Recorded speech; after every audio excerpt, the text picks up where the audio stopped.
Wabarakatuh.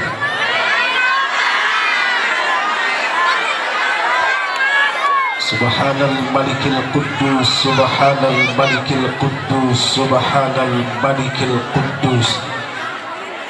Ya udah, sekarang giliran saya ngomong nih. Kalau giliran saya ngomong, yang lain diam. Ya. Nah, kalau yang lain ngomong, gue cuma 5 menit doang. Galak. Soalnya gini, yang pertama dibaca itu kan muqaddimah. Kalau sudah ngomong muqaddimah, ini bukan bahasa sembarangan, ya Kang ya. Jadi kalau sudah ngomong muqaddimah, itu bukan bahasa sembarangan. Muqaddimah itu isinya adalah memuji Tuhan, memuji Allah. Kalau kita tahu, bohong kalau tidak akan bilang, gitu kan ya. Terus kalau bisa di sini ngajinya ngaji kuping aja, jangan ngaji mata. Kalau ngaji mata mah hawanya pengen ngelihat aja, kealangan dia ngamuk. Itu ngaji mata namanya. Kita ngaji telinga aja. Kalau ngaji telinga, biarpun orang yang nggak kelihatan, yang penting yang disampaikannya nyampe ke kuping, itu yang paling penting kan. Ya, itu aja. Bismillahirrahmanirrahim. Assalamualaikum warahmatullahi wabarakatuh. Alhamdulillah, segala puji bagi Allah. Allahu Rabbul Alamin, Allah yang memiliki segala apa yang ada di langit dan di bumi ini. Arti jelasnya adalah apa? Tidak ada satupun di dunia ini yang tidak diciptakan oleh Allah Subhanahu wa ta'ala. Meskipun pada akhirnya wasilahnya adalah manusia yang menciptakan, tapi hakikatnya adalah apa? Ilmu pengetahuan sumbernya datangnya dari Allah Subhanahu wa ta'ala. Makanya dengan ini bu, bau,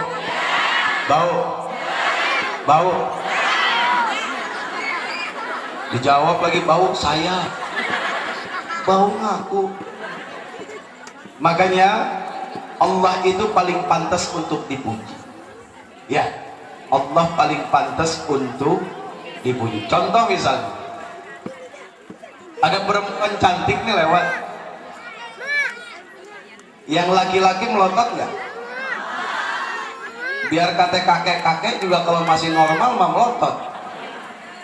Biar kata kakek-kakek, apalagi model kayak saya yang muda, sampai matanya keluar, sampai ikat pinggang melorot.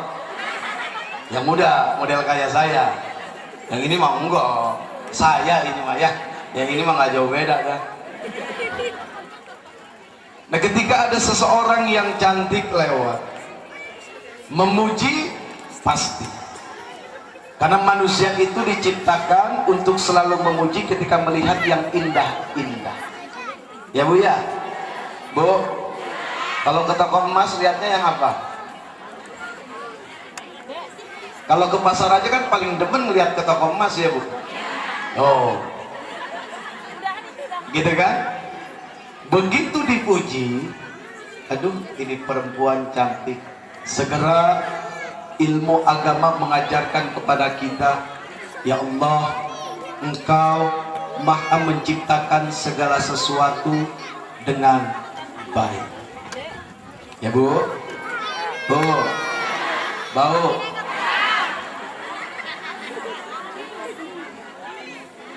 Ada kalimat pujian, panas. Biasanya ada cewek yang ngipasin, nenek-nenek semua. Ada satu kalimat pujian yang bagus luar biasa yang diajarkan oleh Rasul Sallallahu Alaihi Wasallam. Diawali dengan kalimat tasbih, kemudian tahmid, lalu kemudian tahlil, ujungnya ditutup dengan takbir. Tahu kan? Tahu nggak? Ini pujian gampang banget diingat, mudah dibaca kata Rasul, tapi begitu ditimbang dengan beratnya dunia, ternyata pujian ini jauh lebih baik. Gimana bunyinya, Bu? Bu, bau. Gimana bunyinya? Ini di sini pakai bahasa apa sih? Betawi. Hah? Betawi.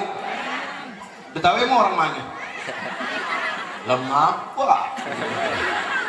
Buset. Ini kalimat tasbih ini luar biasa. Subhanallah. Tahu kan? Walhamdulillah.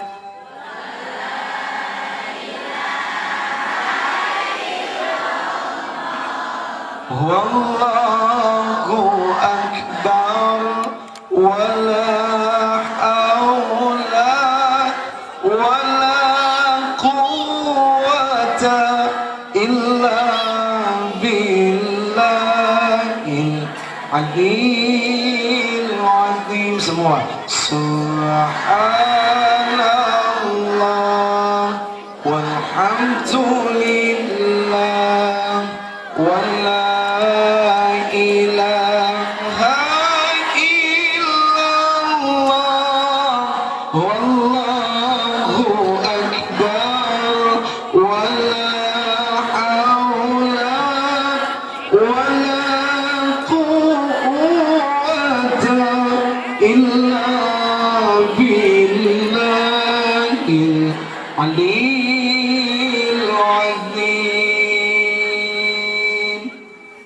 Ini lumayan buat ngusir rasa sedih ya. Hidup kan suka sedih ya, bener gak sih? Kelihatan kok ini muka bermasalah semua, kelihatan tuh dari guratannya kelihatan. Ini muka orang susah semua. Nah, bener nggak? Ada yang ngaku nggak susah? Kalau ada yang ngaku nggak susah, besok bakal didatengin ujian kesusahan sama Allah. Bener sih. Makanya penting tuh, ketika kita menjawab sesuatu, alhamdulillah. Selalu yang pertama adalah berlindung kepada Allah. Kenapa kita perlu berlindung kepada Allah? Dari jawaban yang sok tahu. Ketika kita membaca Quran, kemudian kita mengartikan isi Quran saja, ujungnya wallahu a'lam bimurad. Ya, tuh. Apalagi ini untuk menjawab sesuatu. Ini pernah kejadian, Bu. Suatu hari, Bang, Pak,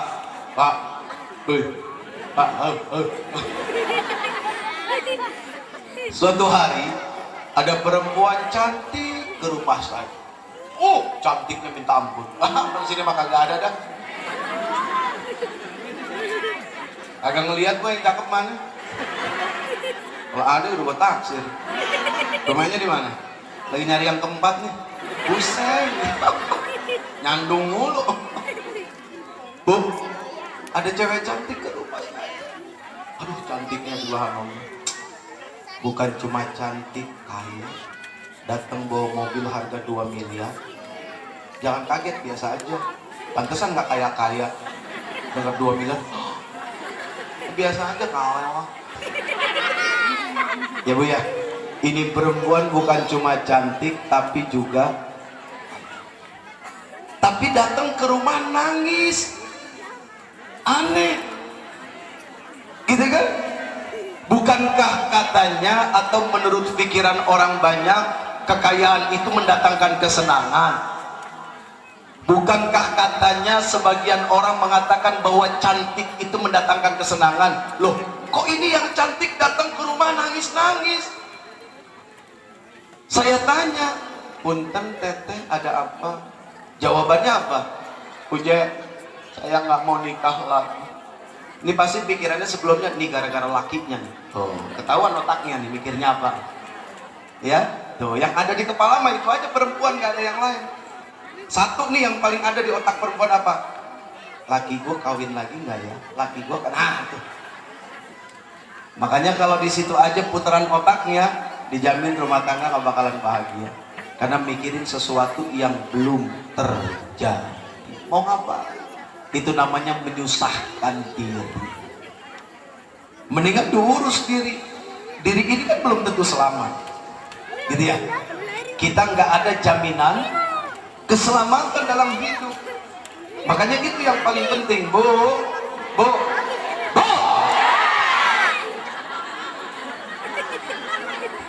Jangan coba-coba nyelamatin orang tenggelam kalau nggak bisa berenang. Bener nggak? Orang kagak bisa berenang pengen nyelamatin orang tenggelam. Kira-kira dua-duanya tenggelam nggak? Mampus. Tapi mau ngomong mampus aja udah. Menggaya bahasanya begitu. Mati dua-duanya. Nah sekarang begini, seorang suami ingin menyelamatkan istrinya. Kalau suaminya nggak bisa berenang bagaimana? Istri pengen menyelamatkan suaminya. Kalau istrinya nggak bisa berenang bagaimana? Orang tua pengen nyelamatin anak-anaknya. Kalau orang tuanya saja tidak bisa menyelamatkan dirinya sendiri, bagaimana dia bisa menyelamatkan keluarganya? Ini dulu pertanyaan sederhana. Jelas? Tuh. Tuh dikasih suara gitu aja langsung ketawa. Ingat semalam ya? Ah, yang nenek-nenek mau udah enggak kali.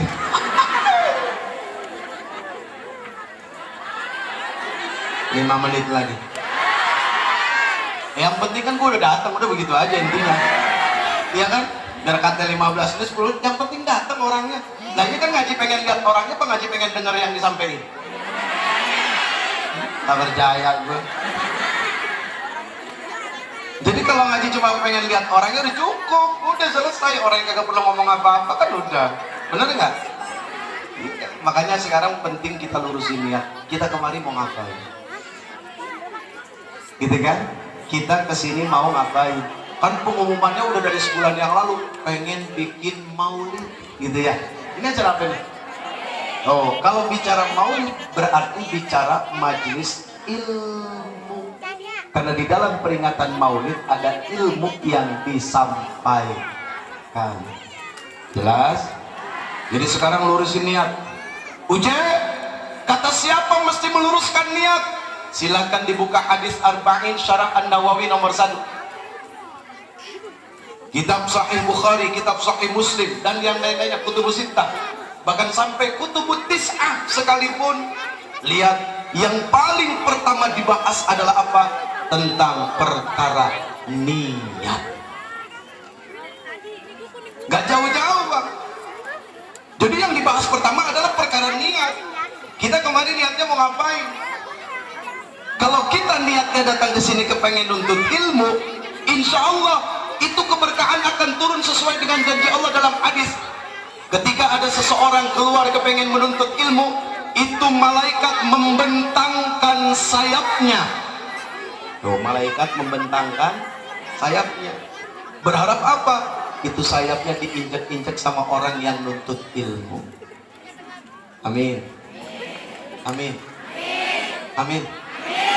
Jangan mau kalah sama saudara kita agama yang lain. Kalau udah ngomong kebaikan, kencengnya minta ampun, Bu. Lah kita mah suruh amin dulu, amin, baru amin. Amin, amin. Tongolin duit, wah, gua mau. Hah? Amin itu lebih dahsyat loh keberkahan. Meskipun jujur nggak ada yang nggak butuh masalah duit. Ustadz aja butuh. Buktinya pulang dapat amplop. Coba aja lu nggak kasih amplop. Gitu kan? Ya kalau saya sih nggak demen, terus terang saya mah nggak suka. Cuma begitu pulang istri suka nanya. Nah itu dia masalahnya. Nanti dia kalau gua kagak bawa, lah ngapain gua keluar rumah? Lebih dinanya, lalu ngapain keluar rumah kagak bawa apa-apa pulang? Lah kan kagak enak digituin. Lah harga diri, Bang, enak aja lo. Jadi perempuan tuh begitu. Emang perempuan tuh tukang nanya. Ada nggak perempuan yang nggak suka nanya? Ada nggak? Kagak ada. Sejuta satunya sejuta lagi dicari. Perempuan sifatnya emang tukang nanya. Laki baru pakai baju sedikit tanya, mau kemana, Bang? Buset. Iya kan?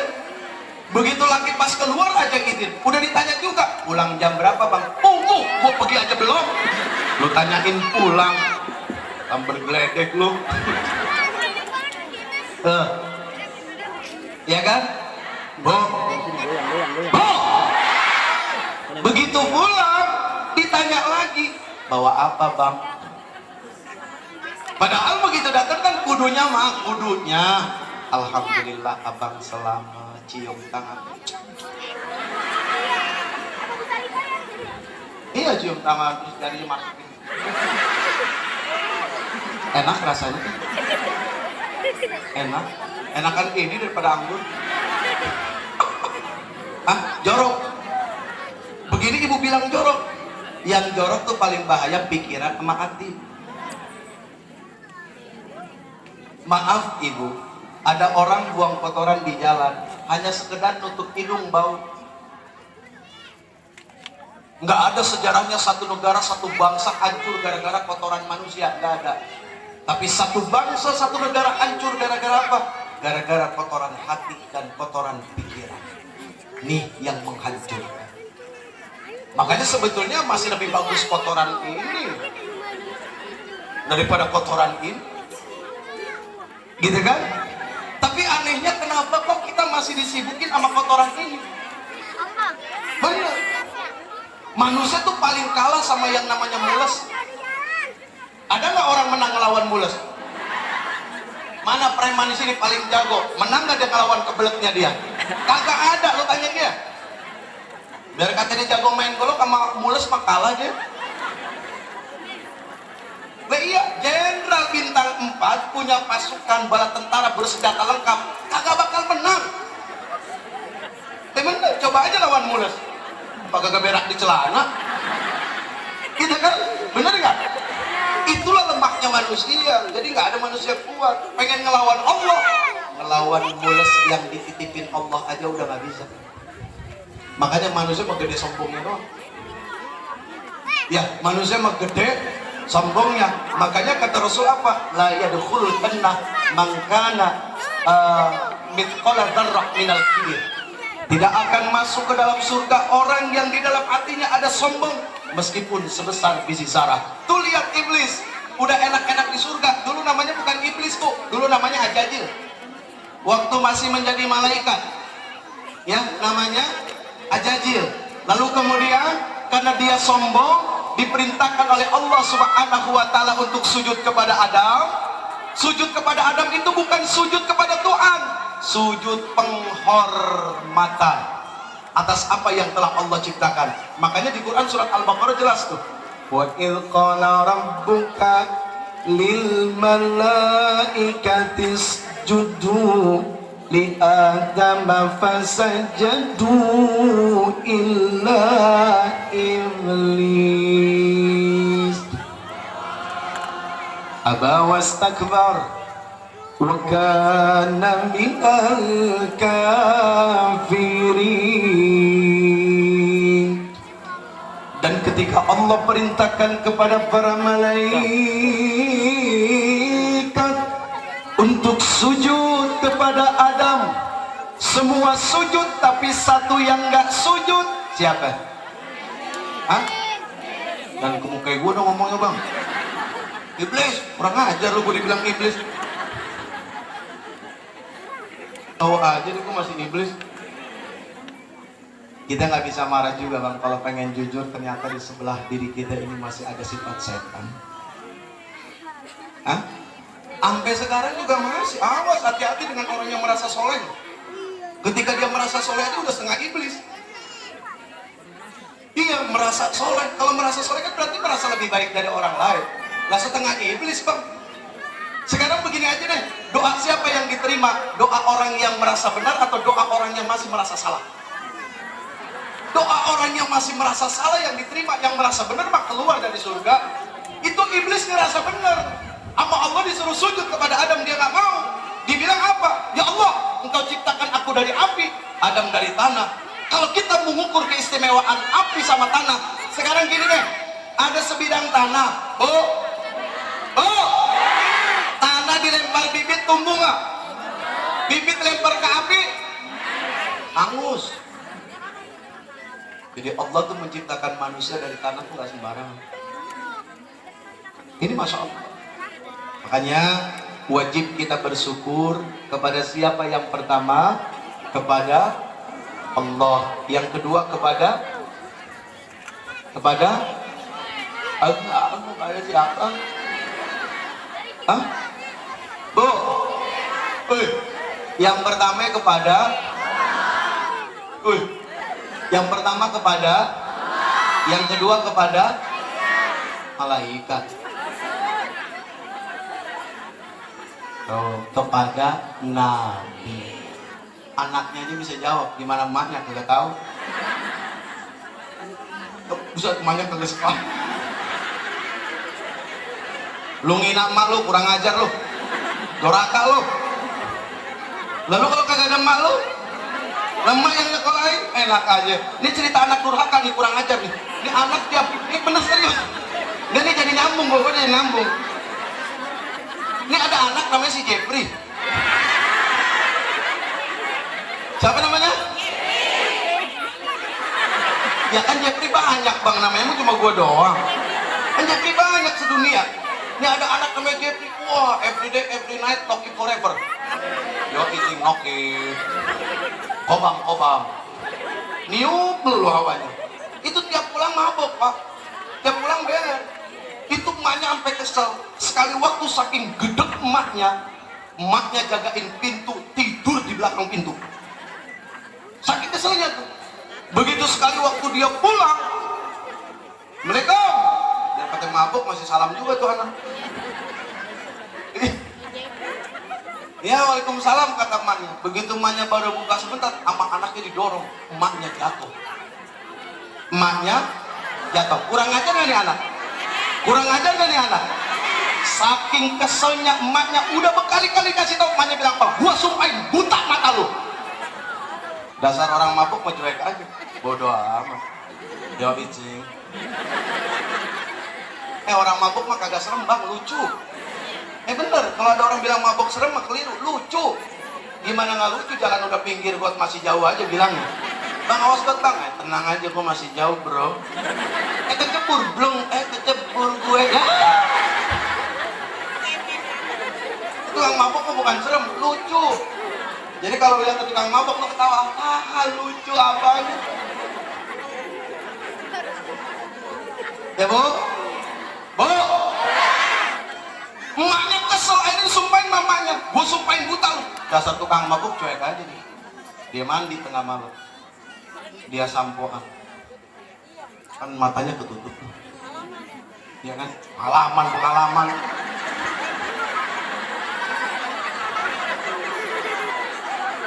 Jangan suka nuduh sesuatu yang sudah benar ya.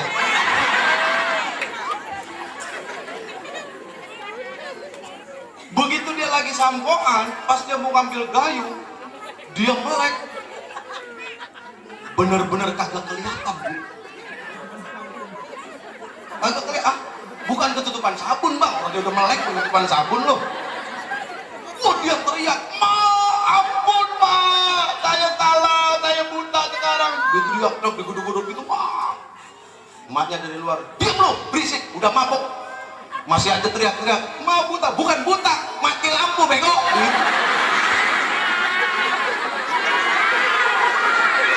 Lah namanya orang mabuk pak. Lah orang mabuk pak gak sadar.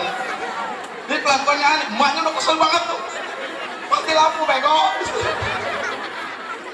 Tapi begini, sekesel-keselnya orang tua, apalagi ibu, mohon maaf lahir batin, jangan sampai keluar perkataan yang bersifat sumpah dan pada akhirnya akan menyusahkan anaknya sendiri. Awas, pernah nggak ketelepasan sumpah? Kadang-kadang kan lagi emosi, bu, anak setan lu.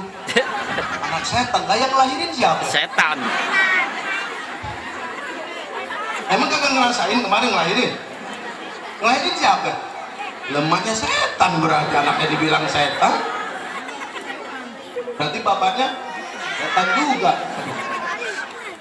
Kalau bisa begitu, semarah apapun, wabil khusus ibu-ibu ya, ibu sayang, cakep, pinter, yang solehah ya, sebisa mungkin dari mulut jangan sampai keluar perkataan yang bersifat sumpah dan pada akhirnya akan menyusahkan anak ibu.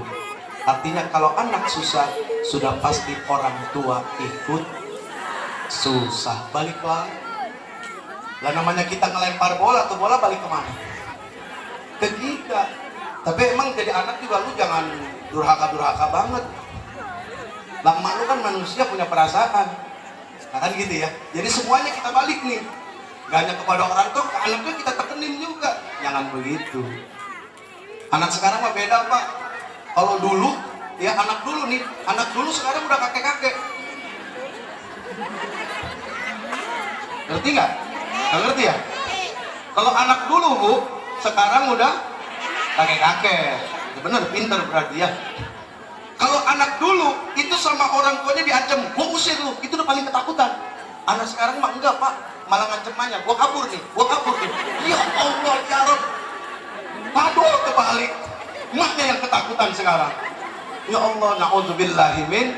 Jadi ayo kita pertama patut bersyukur kepada Allah. Yang kedua kepada Nabi. Allahumma salli wa sallim wa barik ala Sayyidina Muhammad.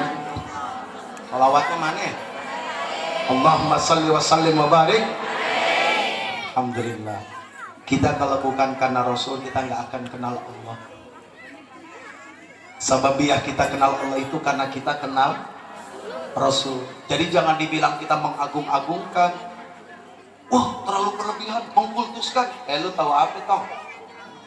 Kadang-kadang ngomong suka sembarangan juga seorang ya.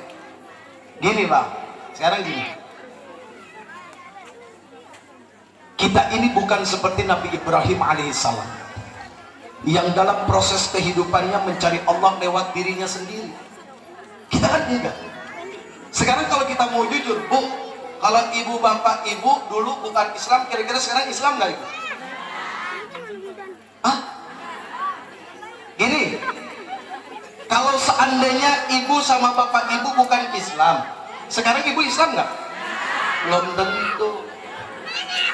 Jadi kalau mau jujur, kita nih Islam keturunan. Gitu kan ya? Makanya kita disuruh baca rukun Islam, rukun iman, lalu kemudian kita disuruh belajar mati-matian. Tujuannya adalah apa?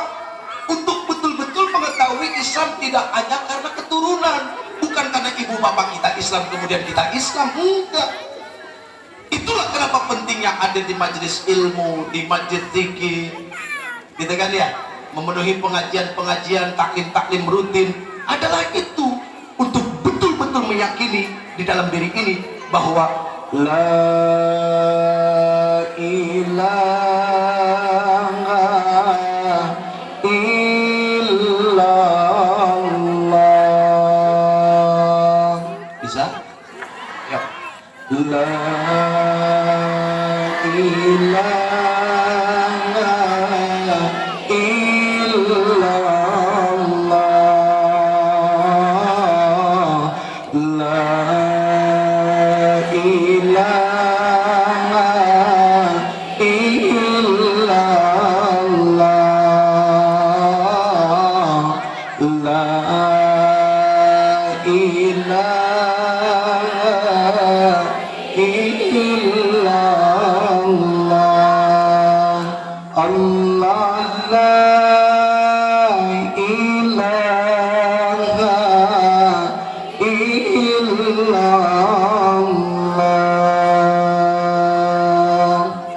tidak ada Tuhan melainkan.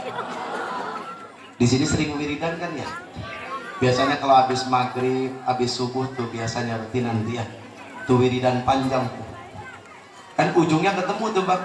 Afdhalul dzikri fa'lam annahu la ilaha illallah hayyun baqi la ilaha illallah hayyun mawjud la ilaha illallah hayyum ma'bud sayyiduna Muhammadur Rasulullah sallallahu alaihi wasallam. Gitu kan? Begitu ujungnya selesai la ilaha illallah, dijawab apa? Kalimatu haqqin, kalimat yang pasti. Kalimatu haqqin alaina nahya alaina namut.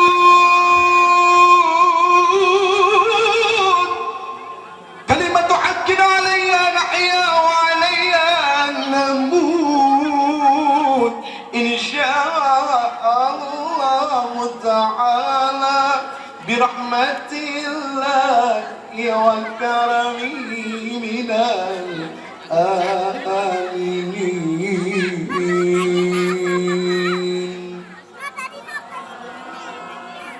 Jangan ditinggalin la ilaha. Uje kepanjangan. Oh ya sudah, Allah. Uje masih panjang, alifnya simpen, tinggal lam ha lillah. Uje masih panjang juga, ya udah lamnya simpen lagi jadi lahu. Uje masih panjang, ya udah lamnya simpen lagi tinggal Uje masih panjang, mampus aja lu. Aja masih panjang. Lu nya ke saya ya, kurang ajar ngomong ke orang tuanya, nggak sopan ya, kurang ajar. Itu apa? Dia yang berarti. Kalau nangis kamu gimana bunyinya? Malu nangis kagak dibeliin mainan lo. Biasanya kan orang kalau nangis kalau dia tahu hakikatnya dia sedang memanggil Allah. Cuma sayangnya pada kagak tahu.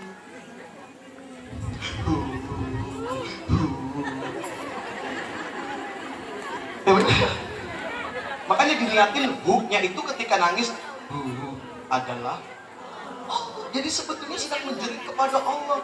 Kalau dulu namanya di pohon,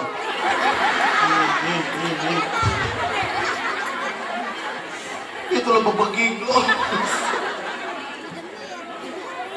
Setan gayung, setan bawa gayung, dasar film. Bokis kan. Aduh, setan bawa gayung. Kagak gue ember sekalian, boker di kamar mandi. Aduh ya Allah ya Rabb. Oke, jadi pentingnya hidup bersyukur kepada Allah. Yang kedua kepada Nabi. Urusan kita terima kasih kepada Rasul Sallallahu Alaihi Wasallam adalah apa? Yaitu tanpa beliau kita nggak akan kenal Allah, tanpa beliau kita nggak akan kenal iman, tanpa beliau kita nggak akan kenal Islam. Tuh Rasul terus perjuangannya bergulir sampai kepada siapa?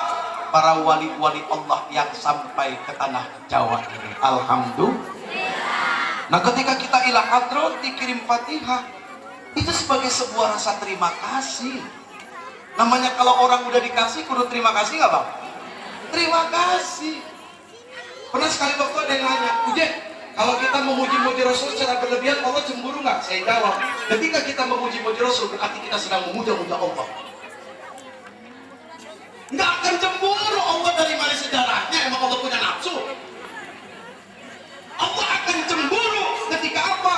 Yang disebut selain Allah, selain Rasul, tapi Tuhan yang diadakan. Itu yang Allah marah. Gitu kan? Kalau kepada Rasulnya sendiri sudah jelas. Innallaha wa malaikatahu yusalluna 'alan nabi. Ya ayyuhalladzina amanu sallu alaihi wa sallimu taslima. Allahumma salli wa sallim wa barik alaihi wa ala alihi. Ibu, coba deh tes nanti malam pas mau tidur sebelah nama bapak, ibu sebut nama Nabi Muhammad. Cemburu nggak bapak? Hah? Cemburu nggak? Kagak, dari mana cemburu? Sakit jiwa berarti laki lo. Muhammad siapa emang? Ini dia. Tawan lo ya, nakal ya. bareng-bareng yuk nakalnya. Ayo. Gitu kan? Nah kalau yang disebut nama Nabi Muhammad, siapa yang mau marah? Apa? Pak, cemburu nggak kalau bini kita sebut nama Nabi Muhammad? Cemburu. Cemburu mau masuk rumah sakit jiwa. Apa bakal cemburu?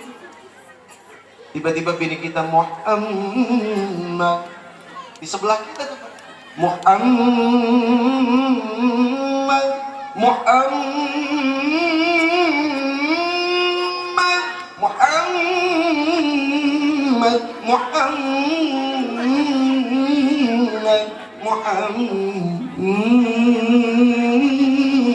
gak ada yang cemburu. Uje, nya panjang amat. Kalau orang lagi nyebut jatuh cinta maka gak pakai tajwid bang.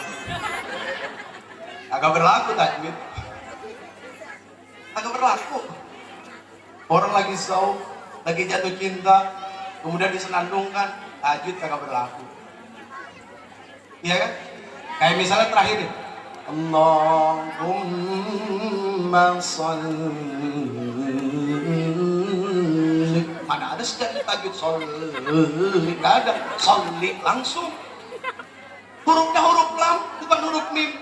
Meskipun mim juga panjangnya tidak sepanjang itu.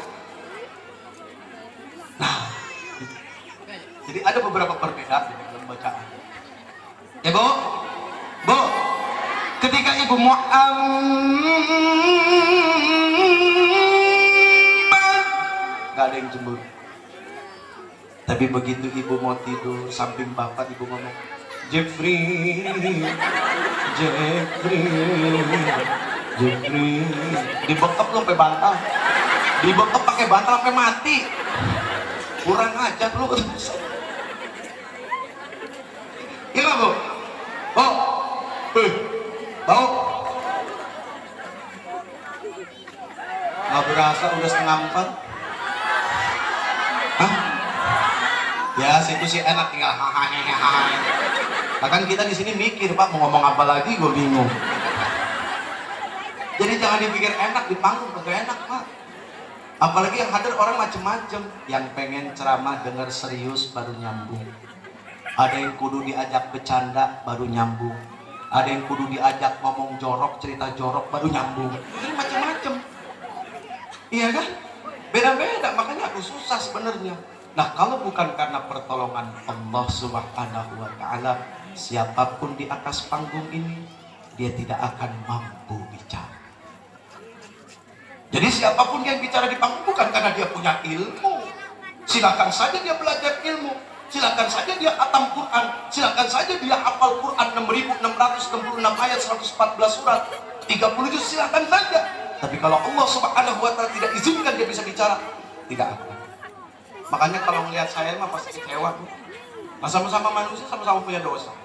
Ukuran dosa yang tahu siapa?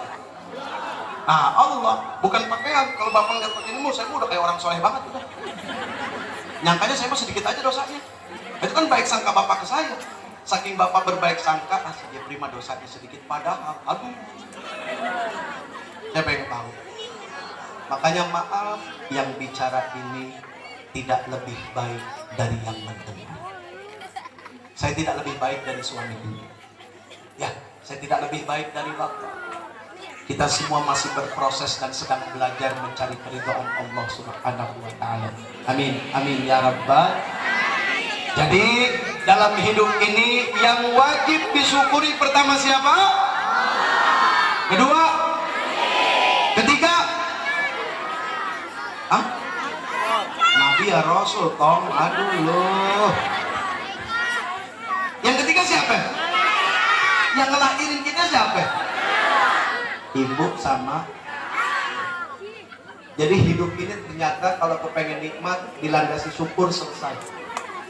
Bener deh. Sabar tidak akan mungkin lahir kalau tidak ada syukur. Atau mungkin saja bisa sebaliknya, syukur tidak akan lahir kalau tidak ada sabar. Jadi syukur sama sabar satu paket. Kalau bicara sabar wajib, gitu kan ya? Bicara sabar, wah, nggak ada yang mampu menahan segala macam bentuk ujian yang hebat sekalipun kecuali hanya dengan sabar. Benar nih. Ibu mau punya masalah sedahsyat apapun, begitu ibu munculkan kesabaran, selesai. Benar. Makanya tuh ya Allah, di dalam Quran kan disebut ya, sholat dan sabar. Jadikanlah sholat dan sabar sebagai penolong. Nah ini yang paling penting. Baik hadirin yang insya Allah dimuliakan Allah, amin. Pengen masuk surga nggak Bu? Udah tahu surga kayak apa? Lah kenapa pengen masuk? Ke surga aja belum tapi pada pengen masuk. Pengen ke neraka? Kenapa? Hah? Panas. Lebih panas mana neraka sama belum? Ini dari mana nih? Hah? Apa? Tapang. Oh.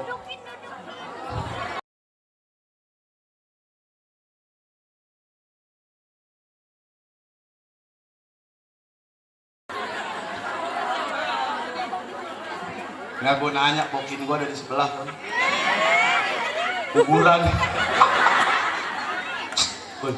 Pesan tempat mumpung kosong. Bener. Hidup pada berebutan tanah. Jadi yang sekarang kagak punya rumah tenang aja bang. Ntar mati juga lo dapet tanah. Aduh ya Allah. Udah pada pesen belum? Ah? Nanti kalau mati jangan nyusahin orang hidup. Mandi sendiri, pakai kain kapan sendiri, lu gali kuburan sendiri, lu pendemin sendiri. Mati ngerepotin orang, aduh ya Allah ya. Tapi yang paling gak enak bang, matinya orang-orang yang dalam kehidupannya semasanya selalu ngezolimin orang. Oh, azan. Ya udah, kita kembali setelah pesan-pesan berikut ini.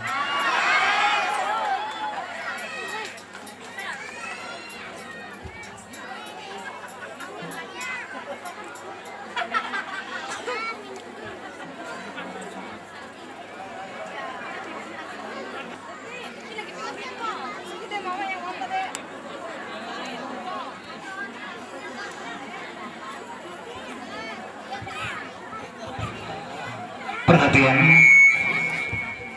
tetap di tempat. Sampai mati, mampus lu, biarin aja. Gua dari dia mati aja udah. Hidungnya suka nyakitin orang, itu paling gak enak. Jadi kalau kita pengen nyakitin orang, mikir deh. Tapi yang paling indah adalah apa? Orang yang semasa hidupnya senantiasa terus berbuat kebaikan demi kebaikan. Khairun nas anfa'uhum linnas, sebaik-baik manusia adalah dia yang bermanfaat bagi kehidupan orang banyak. Kenapa? Begitu dia wafat, semua orang sedih. Aduh ya Allah, sayang banget dia orang baik, umurnya pendek. Disayangin orang. Tapi kalau orang jahat, mampus lu, nggak lu sekeluarga mati sekalian, begitu. Itu kan kagak enak. Makanya nggak sabar ketika di dalam hadis Arba'in Syarah An-Nawawi, Rasul sallallahu alaihi wasallam bersabda apa? Ittaqillah haitsuma kunta. Bertakwalah kamu kepada Allah di mana saja kamu berada. Apa ini maksudnya? Kok kita disuruh bertakwa kepada Allah? Takwa itu adalah sebuah gelar. Gelar dari apa? Dari orang-orang yang senantiasa langkahnya, kehidupannya, pikirannya, ucapannya adalah apa? Ibadah demi ibadah. Kalaupun dia berbuat maksiat, dia segera memohon ampun kepada Allah Subhanahu wa Ta'ala. Karena tidak ada satupun manusia yang bisa lepas dari kemaksiatan. Cuma bedanya ada yang terang-terangan, ada yang sembunyi-sembunyi. Nah, lebih banyak yang sembunyi-sembunyi. Kalau terang-terangan bahaya, udah kagak ada malunya itu. Ya, naudzubillah min. Makanya modalnya disuruh takwa, ittaqillah haitsuma kunta, bertakwalah kamu kepada Allah di mana saja. Tuh, kalau di mana saja kan jawabannya jelas, termasuk di WC sekalipun. Yang takwa itu kan yang menjaga diri. Gitu ya. Tidak hanya menjaga dirinya tapi juga menjaga perasaan orang. Ittaqillah haitsuma kunta watbi'is sayyi'atal hasanata tamkuha. Dan jangan lupa ikuti keburukan itu dengan kebaikan. Ngerti nggak maksudnya? Mengikuti keburukan dengan kebaikan. Ngerti nggak maksudnya? Kagak ngerti? Sama gue juga nggak ngerti. Ikuti kebaikan dengan ikuti keburukan dengan kebaikan. Artinya adalah apa? Di dalam keterangannya, di dalam syaratnya itu dijelaskan, kalau kita habis melakukan sesuatu yang buruk, buru-buru segera lakukan kebaikan, niscaya kebaikan itu akan menghapusnya. Sekarang begini deh, keburukan itu ibarat sebuah tulisan yang keliru, dan kebaikan itu ibarat penghapus. Ngerti ya? Adik-adik sayang, adik-adik kalau nulis salah dihapus nggak? Dari kecil kita udah diajarin sama guru, kalau kita nulis salah buru-buru diambil penghapus. Masa tulisan salah diikuti? Bahkan diterusin kan kagak mungkin lah. Belajar kapan lulusnya? Nanti bego mulu kita kan. Dari kecil kita udah diajarin kalau kita salah nulis, keliru nulis, jangan diterusin tulisannya, buru-buru ambil penghapus, hapus. Nah, keburukan itu ibarat sebuah tulisan yang keliru. Keburukan itu ibarat seperti tulisan yang salah. Ketika tahu itu salah, buru-buru ambil penghapus, hapus, selesai. Ya, jadi kebaikan itu ibarat penghapus. Amin ya rabbal. Ittaqillah haitsuma kunta, bertakwalah kamu kepada Allah di mana saja kamu berada. Wadbi'is sayyi'atal hasanata tamhuha, dan jangan lupa ikuti keburukan dengan kebaikan, niscaya kebaikan itu akan menghapusnya. Wa khaliqin nas bi khuluqin hasanin, dan pergaulilah manusia dengan cara-cara yang baik. Ujungnya tetap jangan nyakitin orang. Orang kalau suka nyakitin orang, bang, habis hidupnya disumpahin orang, bang. Ini ada sekelompok prokem nih. Ini ada sekelompok prokem nih. Orang tahu dah sama dia takut dah. Sebenarnya bukan takut, bang, kagak mau nyari masalah. Beda dong. Takut sama nggak mau nyari masalah beda nggak? Beda. Makan di warung 20 orang bayar 20.000. Makan 20 orang bayar 20.000 sambil ngasih. Cukup kan? Lah. Kira-kira tuh yang dia makan berkah nggak? Satu butir nasi saja tidak ada keberkahan dari yang dia makan. Jadi bukan takut, bang, sama preman mah bukan takut, kamu nyari masalah. Kamu nyari masalah, bener deh. Kita minta malak nggak ada berkah. Ya, elah. Bener, kagak ada berkah. Makanya hidupnya kagak tentrem, hatinya makin keras. Sama bini kasar banget, bini tabok-tabok, malamnya ditidurin juga. Nah kalau ditabok mah gak usah ditidurin, cari bini yang lain. Nah iya bener gak? Nah bini buat apa ditabokin, bang? Tabokin, kelepok, malamnya besok tabokin, malamnya besok ngapa? Apa itu lu di handphone lu banyak bokep lu? Bluetooth dong, Bluetooth. Ya, jangan udah ditabokin, besok masih ditidurin juga. Udah ditabokin mah nggak usah, jangan. Pengertian di dalam Quran, kalau istri udah nggak bisa dikasih tahu maka pukullah. Ini jangan letterlock diambil. Kalau kita ambil letterlock, habis agama kita sama agama lain. Pak, tuh lihat Islam mengajarin kekejaman. Nggak ada sejarahnya Allah dan Rasul ngajarin kekejaman. Yang maksud dipukul tuh apa? Itulah kenapa kita disuruh belajar tafsir. Orang buta itu ada 3. Yang pertama buta huruf, yang kedua buta arti, yang ketiga buta makna.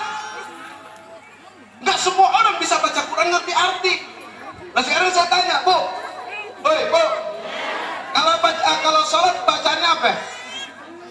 Sholat, Allahu Akbar, Bismillahirrahmanirrahim, Alhamdulillahi Rabbil Alamin, Ar-Rahmanir Rahim, Maliki Yaumiddin, Iyyaka na'budu wa iyyaka nasta'in. Ihdinas siratal mustaqim. Siratal ladzina an'amta 'alaihim ghairil maghdubi 'alaihim waladdallin.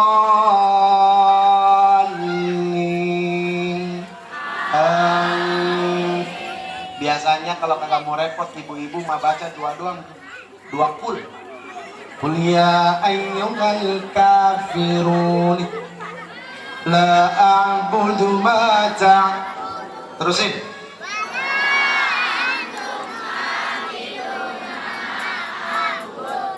Wala ana abidum ma abadtum wala antum abiduna ma a'bud wala ana abidun ma abadtum wala antum sholatnya sambil mikirin bayar utang, kayaknya pulang balik aja wala. Imam habis berantem sama bini, Pak, maka jadi imam jangan sering berantem sama bini. Bukan takut baca Quran itu pulang balik. Makmum di belakang kagak tahu lagi ada wala dhalin, amin lagi. Awas, hati-hati. Itu kuliah kan ibu baca dari muda, tahu artinya nggak? Ya, belum tentu tahu arti. Yang tahu arti belum tentu tahu makna. Ini tiga kudu dipelajari. Kita jangan sampai buta huruf sama yang tiga ini, bahaya. Iya kan? Bahaya. Makanya untuk selamat dalam hidup tidak menjadi orang buta. Jangan suka minta dituntun sama orang buta ya. Benar nggak? Ya benar nggak? Ya kan? Jangan suka minta dituntun sama orang buta. Lah orang buta aja bingung, Pak, nuntun dirinya, lah nuntun orang lain. Nah sekarang kalau hidup suami dalam rumah tangga dia buta tentang kehidupan, bagaimana dia bisa nuntun istri? Kalau orang tua buta dalam kehidupan, bagaimana bisa nuntun anak-anaknya? Kan begitu jawabannya. Ya Bu ya? Apalagi ibu-ibu ini penting nih, ibu ya Allah. Ibu tuh kata Rasul al-madrasatul ula. Jadi ibu itu adalah sekolah pertama buat anak-anak. Jadi jangan dianggap anak perempuan sekolah tinggi percuma, nggak bisa. Dia bakal ngajarin anak-anaknya loh. Dia tuh menjadi dosen, menjadi guru. Neng, lu mah ngapain sekolah tinggi-tinggi kalau dikawinin lu? Jangan, itu mah zaman dulu penjajahan. Sekarang anak perempuan dia kata perempuan kudu pinter. Kenapa pinter? Itu jadi modal karena kata Rasul al-ummu madrasatul ula. Ibu itu adalah sekolah pertama bagi anak-anaknya. Jadi perkataan Rasul tentang al-ummu madrasatul ula itu nggak sembarangan, ada maksud. Rasul di negeri Arab, Rasul bilang apa? Ajarin anak 3 perkara. Yang pertama berkuda, yang kedua memanah, yang ketiga berenang di padang pasir. Mau berenang di mana, Bang? Kalau orang pendek mah begitu. Sekarang gini aja deh, ada orang cebol sama orang jangkung ngukur kedalaman sungai. Kira-kira beda nggak? Orang cebol bilang, buset ini dalam amat. Orang jangkung bilang, lah ini mah sungai pendek. Tuh, orang kalau ngukur sama diri sendiri begitu. Ngukur pakai meteran. Yang benar mah. Makanya kita dilarang ngukur orang sama diri kita. Bahaya. Kita paksa bini disuruh sesoleh kita. Lah bini kagak bisa. Akhirnya bini tuh habis sih maki-maki. Lu goblok amat sih. Begitu ngomong goblok saja sudah tidak menjadi sesuatu yang baik sebagai sebuah pendidikan dari seorang suami buat istri. Gak bisa. Ya, Islam mengajarkan lembut. Jangankan kasar tangan, kasar mulut saja dilarang oleh Rasul Sallallahu Alaihi. Ini buat bapak-bapak yang muda di seumuran sama gua, bawa yang tua mah insya Allah udah pada ngerti dah. Ini yang seumuran gue nih, yang bini katain bego. 8 lu butuh juga sama bini. Buka dikit juga lu dateng. Ya kita nggak mau. Bini kita tidur singkap dikit aja. Kita butuh tapi dikatain bego. Ya bagaimana? Apalagi yang katanya sudah sering sholat, sering zikir, tapi mulutnya nggak pernah sholat emang gak pernah zikir kasar. Orang aku zikir mah hatinya lembut. Sampai mulut dan perkataannya juga lembutnya luar biasa. Ya Bu, tanya bini saya yang paling kasar kalau ngomong sama dia. Agak ada lembut-lembutnya. Apalagi kalau bini saya udah kagak mau nyuciin celana dalam saya paling marah. Bener serius. Kalau celana jeans nggak apa-apa, celana jeans asal jangan jeans aja udah. Silakan dicuci sama pembantu dah. Tapi kalau urusan celana dalam, kaos dalam, mohon maaf lahir batin, istri wajib. Sekarang gue tanya, itu yang dibalik celana dalam yang punya siapa? Coba lu jawab. Coba jawab. Itu burung siapa? Ayo. Dan itu burung kalau batuk-batuk yang bersihin siapa?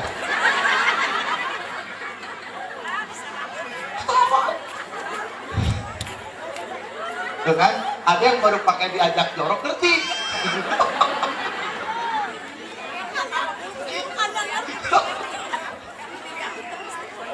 Jangan dibilang jorok bang. Ini mah berdasarkan Quran. Apalagi kalau kita tanya guru-guru kita taklim rutin. Coba buka kitab Qurratul Uyun. Lebih jorok dari saya. Lebih jorok dari yang saya omongin. Bukan jorok. Memang yang dibicarakan adalah yang jorok-jorok supaya diselamatkan. Udah jorok tapi selamat gitu loh. Ngerti gak? Sampai mau aja diajarin. Iya mau itu diajarin. Banyak anak kita pakai bahasa kode aja.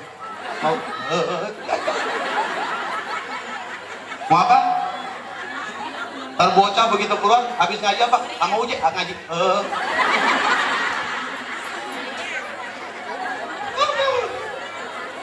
Itu diajarin Bu. Kagak main hantem langsung, kagak diajarin. Ya Allah ya Rabb. Itu kata Rasulullah dalam kitab, saya lupa nama kitabnya itu. Itu kalau suami pulang dia dari luar, habis kerja, habis apa, ketemu istri, pegang kepala istri. Kemudian rambutnya diremes pelan-pelan. Jambak begitu. Bukan. An-Nasr. An-Nasr Pak. An-Nasr. Bukan Al-Asr. An-Nasr. Kuliah. Gua rasa lu belajar gerbong pisang lu tong. An-Nasr. Idza jaa. Tuh, itu dibaca tuh. Jadi kata Rasul kalau kita ketemu istri, pegang kepalanya. Kemudian bacain surat Al-Insyirah, surat An-Nasr sampai selesai. Uje, tapi itu kan buat laki-laki, kita mah perempuan. Ibu kan bakal jadi madrasah buat anak-anak. Ada anak laki, ada anak perempuan. Nah ini buat dikasih tahu juga ke anaknya yang laki-laki. Oh, ya, Bu, bau. Istri mah kudu bau. Kalau nggak bau bukan istri itu namanya. Yang pertama, istri kudu bau kasur. Artinya tuh bini demen diompolin sama laki. Bener? Bener. Serius. Ini dia nggak bercanda. Serius. Kalau istri nggak seneng diompolin sama laki bahaya. Sengaja dibanting, biar dia bangun. Agak masih ngorok aja. Artinya berarti istri kita capeknya luar biasa. Sampai suaminya pulang sama sekali tidak mendengar. Tapi karena lakinya udah pengen, begitu masuk kamar pas bini nunggingin. Beda nunggingnya perempuan sama nungging laki nggak sama. Laki mau ditungging-tunggingin kayak apa, perempuan yang gak bakal pengen. Tapi perempuan baru nungging dikit aja, laki udah. Apalagi yang lihat bini orang Pak. Itu kita kalau melihat bini orang Pak, ampun. Waduh. Itu bini orang paling dinafsuin habis-habisan. Kenapa ya begitu ya? Mau jawab masing-masing aja dah. Ya, coba jawab masing-masing aja dah. Udah itu aja sendiri-sendiri. Ya Allah ya Rabb. Akhirnya kan karena kepengen ya udah ditunaikan hajatnya. Ya, begitu pas ditunain hajatnya, Kan mendusin, bangun. Ah, ah. Kalau capek bener udah biarin aja. Biar laki yang kerja. Udah lu diem aja ke bawang pisang, udah biarin. Yang penting laki lu beres. Bener serius. Yang penting kalau nolak, misalnya lakinya gini nih, dosa tuh, bener serius. Lagi mah bukan kata saya, kata Rasul. Mau protes aja sama Rasul. Nah saya cuma nyampein doang, ditolak. Apalagi pas mau diserang misalnya ya. Nah ini pasti pengalaman ada dalam rumah tangga kayak gitu. Pasti ada, nggak mungkin enggak tuh. Apa saya mau tunjuk orangnya dari mari, kan malu nanti kalau ketahuan orangnya. Kalau saya tunjuk kan kagak enak orangnya, kan gitu. Yang pasti begitu ngomong begini, bohong kalau tidak ada. Inilah cara Allah membimbing untuk menyampaikan kepada orang-orang tersebut. Allah tuh punya berbagai macam cara, gitu ya. Begitu mau diserang, namanya gawang, penalti. Udah penalti mah diem aja udah. Penalti jangan ada kiper, udah biarin. Udah biarin aja. Dan pakai kiper kalau begitu mah. Masih pakai kiper segala. Gitu serang minggir. Serang minggir lagi. Ditabok malah lagi lah. Kalau bicara hukum tidak lentur, wajib istri melayani. Kalau tidak, segala apa yang menyilani melaknat dia sampai pagi. Tapi kan di agama ada akhlak. Kalau kita bicara akhlak, suami pulang sekepengen apapun, begitu lihat istri capek, apalagi begitu terbuka, bicara akhlak, seorang suami wajib mengerti keadaan istri.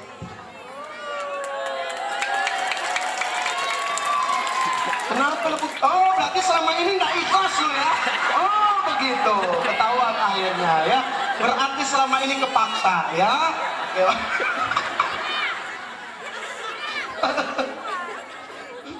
Buktinya pada tepuk tangan. Oh, berarti selama ini. Oh. Aduh ya Allah, ya. Itulah agama. Kenapa kita perlu agama, kita perlu hukum, kita perlu aturan, ada seperti ini. Ya. Baik, ini saja, mudah-mudahan ada manfaatnya. Oh ya, oleh-oleh dari saya yang datang dari Allah dan Rasulnya, pulang dari sini, kalau emang benar amantu billah wa malaikatihi wa kutubihi. Besok pulang dari sini buka Al-Quran. Buka Al-Quran, cari surat Al-Mu'minun dari ayat 1 sampai ayat 11. Di situ Allah kasih bocoran masuk surga. Quran itu kitab bocoran. Anak-anak kalau ujian tes dapat bocoran, lulus gak? Lah kita hidup dikasih bocoran sama Quran kagak lulus-lulus, berarti yang gablek siapa? Kita yang gablek. Lah Allah dikasih bocoran kok Quran? Iya kan? Lah kok kita kagak lulus-lulus, berarti gablek kan? Lah anak aja ujian dikasih bocoran lulus, masa kita kagak lulus? Berarti kita yang gablek. Buka surat Al-Mu'minun ayat 1 sampai ayat 11. Jelas? Dari ayat 1 sampai ayat 11. Uje, saya kagak bisa baca. Minta sama anak, mau sama malu-malu.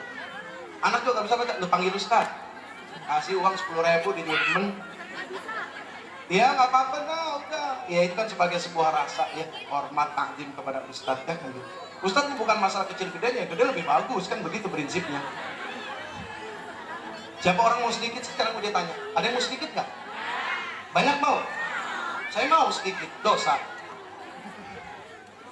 Kalau sama dosa harus mau sedikit, sama pahala harus mau banyak. Ya, baik, ini saja. Saya tidak sholat di sini, Pak. Kebetulan saya masih musafir, kemarin dari Pelabuhan Ratu, muter-muter sampai tadi malam belum pulang. Ya, untungnya istri saya ngasih kabar, tapi maaf kalau nanti pulang, Bumi lagi nggak bisa diapa-apain. Jadinya tenang saya. Gua nggak pulangnya sekalian. Gitu. Ini lagi nunggu kode nih. Ya kalau dibilang Abi mangga pulang Pak, kalau kagak ngayap terus aja. Doain saya biar sehat ya, keluarga saya biar bisa terjaga utuh ya, insya Allah mudah-mudahan. Ini kan doa semua jamaahnya, orang-orang soleh, ini wanita-wanita solehah semua ya.